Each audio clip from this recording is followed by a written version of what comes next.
ദിലീപിന് ശിക്ഷ ലഭിക്കും, അതിജീവിതയ്ക്ക് നീതി ലഭിക്കും എന്നൊക്കെ വിചാരിച്ചിരുന്ന ഒരു വിധിയായിരുന്നു ഇന്നലത്തേത്.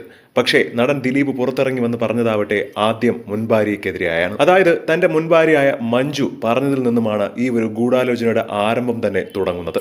അതുവരെ ആർക്കും ഒന്നും പറയാനില്ല. ഈ പറഞ്ഞ പ്രതിയോ അല്ലെങ്കിൽ അതിജീവിതയോ ഒന്നും തന്നെ എന്റെ പേര് പറഞ്ഞിട്ടുണ്ടായിരുന്നില്ല. എല്ലാത്തിനും തുടക്കം കുറിച്ചത് മഞ്ജു ആയിരുന്നു. പക്ഷേ ഇന്ന് അതിജീവിത വളരെയധികം ദുഃഖത്തിലാണ്.